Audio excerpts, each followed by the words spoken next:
AppleCare has changed a lot over the years, from the classic standalone plans to monthly subscriptions, and now to all new AppleCare One. In this video, we're going to break down the full history of AppleCare and how the pricing has evolved, what each option covers, and what plan might give you the best value in 2025. AppleCare has always been Apple's way of giving you extra protection for your devices beyond the standard 1-year warranty. So the question is, what does AppleCare actually cover for your device? AppleCare Plus is Apple's extended warranty, a support plan for Apple's devices. It goes beyond 1 year of the limited warranty that you are provided and 90 days of tech support. Coverage is 2 to 3 years depending on what device that you buy. It covers hardware failures due to defects in materials or workmanship, accidental damage protection, covering for any kind of accidental spills, drops, or physical damage. Each physical damage incident has a service fee instead of paying a full out-of-warranty cost. For example, if you're going to have an iPhone that has a cracked screen or any kind of accidental damage, let's say the back glass is damaged or you drop it in water and it no longer works, for screen or back glass damage, it's $29 to get that repaired. Other accidental damage, like I said, was water or it's submerged into some very disgusting little liquid, it'll be $99 to replace the entire device. Some interesting facts about your AppleCare Plus that's also covered is your battery coverage. So every device has something called a battery health meter. In the battery health meter, it tells you the percentage that's left, which tells you how much capacity your actual device has.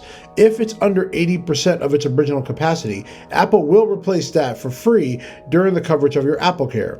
You will also get 24/7 priority tech support over the phone. If you have purchased the iPhone and had theft and loss, it is an option that you can get with your phone, but there are some requirements. You have to have the Find My Phone to be enabled, and it covers 2 incidences of theft or loss every 12 months, with a deductible about $149 to $269 depending on the model. I started working at Apple in 2007, and back then, AppleCare was not exactly one of the best things to buy because of what it covered. However, back in the day, parts failed, I would say, more frequently. And when you buy AppleCare now, it is a completely different plan than when I bought it. Let's go over the history of AppleCare. So in 2003, AppleCare Protection Plan was introduced, and this was a defects without accidental damage coverage, and this was the part that was very tough. Even back then, accidental damage coverage was something that everyone always asked when I worked at Apple, and they never covered it, and people were just like, why would I bother getting this? Well, products do fail, batteries do fail, and I can attest to that based on how busy the store was. So you absolutely should have gotten an AppleCare Protection Plan. It has saved me on many occasions when I've had to get a repair done. In 2011, Apple introduced the AppleCare Plus plan for iPhone by including accidental damage coverage for the very first time, which included cracked screens for that $29 cost. This completely changed how AppleCare was going to act, and it would take Apple 6 more years to allow AppleCare for the Mac to also be done, which was a $99 coverage for a screen damage or $299 if you completely submerged or got liquid damage on your entire computer. In the last 5 years, Apple has changed AppleCare pretty frequently over time. Apple has announced that after your initial AppleCare Plan Plus, you can continue coverage in 2020. Users can renew AppleCare Plus indefinitely as long as they keep paying. Users can renew AppleCare Plus indefinitely as long as they keep paying for the cost. For example, if your product does not go into a vintage state, which typically takes 5 to 6 years, it means that Apple will still continually make the parts, and Apple will continually offer you a service for it until that computer or that Apple product goes into a vintage state. Vintage allows you to still get software support, but there'll be no more hardware repairs given. Apple introduced the ability to pay for AppleCare as an ongoing subscription basis instead of a fixed term. Typically, AppleCare was a one-time purchase. You would buy it for 2 years or 3 years and pay a one-time price. They now offer an option to buy it per year or per month starting in 2021. The biggest change happened recently this year. Apple officially dropped the prepaid multi-year option from physical retail stores and device menus. Moving forward, AppleCare Plus is only available now as a monthly or annual subscription. If you still want to get a standalone AppleCare, you can still do that from places like Amazon, Best Buy, or any third-party place you can still get that plan. The cost for AppleCare standalone starts at these following prices. So MacBook Air, as an example, as an M3 model was a $199 price. The 14-inch MacBook Pro $279, 16-inch was $399. The Mac Mini was $99, and the iMac was $169. If you take a look at this page, we go through all the different types of AppleCare that was a standalone price. You can look at your iPhones, your iPads, your Apple Watches, your AirPods, your Apple Vision Pro, $499 for an Apple Vision Pro AppleCare, but you're also paying $3,500 for a device. You can see that throughout the time, it's pretty well standardly stayed the same. It has always stayed around $199, $149, $99 for a regular iPad. Trust me, if you break your iPad as an example, you're paying a lot more money than it would be to actually get it fixed, considering a lot of these products you can't even fix yourself. You can't fix an iPad Pro, you can't fix a Vision Pro, you can't even fix AirPods if they get submerged. The AppleCare subscription cost changes depending on if you're doing annual or monthly. So as an example, iPhone is $999 if you want to do it iPhone. If you wanted to do it annually, you actually get a discount by doing that at $100, and that's for the starting iPhone. And everything goes up based on if you get a higher Pro or Pro Max. And then an example of the Vision Pro, it's $24.99 or $249 a year if you wanted to do that. So again, going back to the standalone option, it's equaling that standalone price in an annual basis, but a monthly basis, you're actually looks like you're going to be paying more money if you wanted to do that. But if we're talking about standalone, we're talking monthly, we're talking annual pricing. Well, Apple just completely changed the game and was the inspiration for this video, because Apple completely changed everything, and that is when they introduced AppleCare One. AppleCare One was introduced back in August of 2025, and AppleCare One did something pretty amazing. It's going to change the entire way you do everything, and it even gives more money to Apple's pocket for subscriptions and makes them bump up that subscription value big time. The base plan of AppleCare One is that it's $19.99 a month, and it covers up to 3 Apple devices, regardless of whatever device you are adding to it. Each additional device is $5.99 a month for each extra device beyond the initial 3. It's a one-size-fits-all pricing, which means that the price stays the same no matter what, whether it's a Mac, an iPhone, an Apple Watch, an iPad, even a HomePod. Theft and loss protection was extended to the iPad and Apple Watch, in addition to the phone. One of the things that Apple never allowed you to do is once the AppleCare subscription was expired, you weren't allowed to re-add on again. Well, Apple has changed their stance on that. They are now allowing devices up to 4 years old, 1 year if it's a pair of headphones, as long as they're in good condition, which likely means you're going to have to go to the Apple Store or talk to Apple online to get approval to allow AppleCare to be added to the device if it has already been expired. This is a pretty big significant change from Apple's stance. When the AppleCare expired, you just weren't allowed to get it again. Now they find the value to allow it back on, which makes sense. If you're still going to produce parts for the product, you might as well allow it to be repairable under a protection plan. Down the line, if you replace your Apple device, you can remove it and add on the next one automatically. It actually allows you to auto-transfer to your covered device. This is from Apple directly. They're saying that you can save $11 per month compared to buying out separate AppleCare Plus plans for each device, covering iPhone, iPad, or Apple Watch.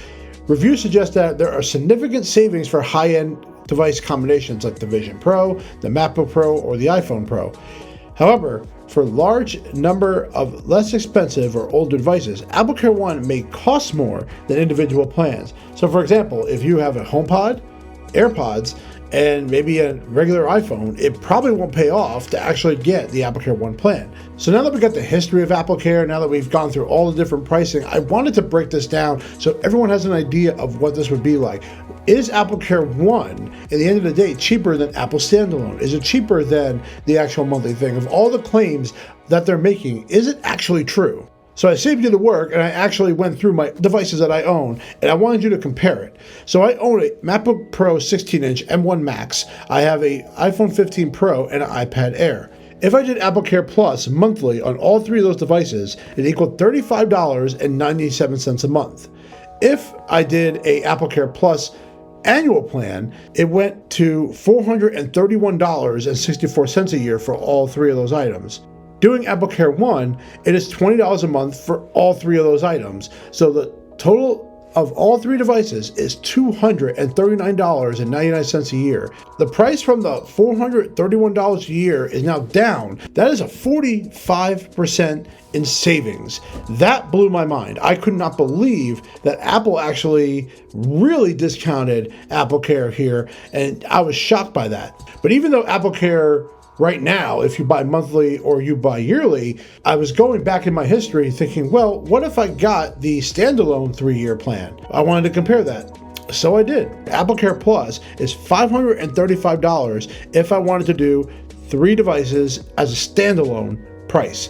With AppleCare One monthly for $20, it's $480 for that price. So a little bit more in savings, but you can see that Apple changed a lot. They actually went up in price doing the monthly and doing the yearly option compared to the standalone.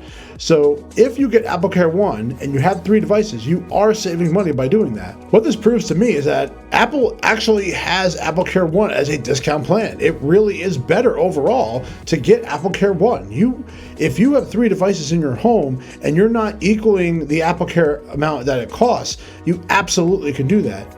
If you go to the AppleCare One page, you will see they have the iPhone, they have the Mac, they actually show you the starting price of those items. For example, if you buy the base iPhone, the base Mac, and the base iPad, you will actually find out it doesn't pay off. It actually is not good of a value of that. Even if you add the Apple Watch on there, which starts at $3 a month, it still doesn't equal the 4-item cost of there. However, if you start going to the MacBook Pro and you go to the higher iPhones, you will see that it will pay off for you. So the question is, what is the best use for AppleCare One? If you have just AirPods, HomePods, Apple TVs, or even the base models of the iPhone, iPad, and Mac, it's not going to be worth getting AppleCare One. However, if you have an iPhone that is the higher end, more likely the Pros, the Max models, iPads, especially the Air or the Pros, Macs that are the MacBook Pro, MacBook Studio, and the higher end Apple Watches, it will make sense for you to get this. Breaking down the cost of out of warranty, I wanted to show you just an example that if you decide not to get AppleCare whatsoever and something happens to one of your devices, especially if it's out of warranty, you are going to see the price here for that. So you can look at a typical iPhone 15, the model that I have. I could pay $99 for a battery replacement, or if the whole device is submerged and then it doesn't work anymore, or even if there's a failure in the device after I don't have AppleCare. Let's say the Wi-Fi doesn't work or the cellular doesn't work anymore. It's $549 to replace the entire device. So you can see how much it costs if you don't take AppleCare whatsoever. So in the end of the day, is AppleCare One really a great value to have? And for a lot of devices, especially the ones that I own, absolutely it is. Currently, I'm in the middle of having multiple warranties. I have a watch that expires now, I have a computer that expires in December, and I have a phone that expires in November. I'm a mixed mesh of a lot of different items. Do I plan to keep these items long enough that I don't want to get AppleCare? For example, my M1 Max, I do not plan to upgrade at any point, so I absolutely will continue having AppleCare on it. I'm not sure about the iPhone 15 yet, or the Apple Watch. The Apple Watch battery is definitely dying, and I have to figure out if it's worth it just to get it fixed, or sometimes, and this is sometimes I accidentally damage my stuff on purpose just to get a whole replacement because I'm going to get a brand new battery anyway. So it's really just comes down to how to play the Apple system, how to play the AppleCare system at all. Do I think AppleCare is worth it to get on all your Apple devices? You're paying a lot of money for it. I absolutely would recommend it. I have been at the Apple Store working as a genius for many years, and I will tell you that the faces of people, when you don't have an AppleCare coverage and you find out how much you have to pay, it's a shocking amount. This is a way to calm your nerves, give you a good pricing, especially for a cracked iPhone screen or a scratch screen, and get that thing replaced for a very cheap value. It just comes down to you, what the value of your product you feel is, and that if AppleCare is worth getting. I'm very curious to see how Apple's numbers skyrocketed from this point from a subscription base, because I think AppleCare One has now been proven that it is a cheaper value. The $11 item is definitely true, but it definitely is more on the high-end items. So make sure you go to the AppleCare One page, compare what your pricing of AppleCare would be for all the devices that you own. And of course, if you don't have 3 devices, then obviously there is no point in doing that. Now, a fact about AppleCare One, Apple ID has to be logged into the same Apple ID for this to work. You can't just grab other people's stuff in the home with a different Apple ID and put them on your record. It will not allow you. So just something to keep in mind, and you definitely don't want to go start swapping Apple IDs out in your other people's devices. Trust me, it will not be good. So AppleCare One is for the same Apple ID. If you guys have any questions, please put them in the comments below. I'd love to hear what your thoughts are on AppleCare, the history of AppleCare, and also if AppleCare One has changed your mind, if you think that you should get it. So my name is Will from Apple One-to-One Training. Thank you very much. I love every single one of you.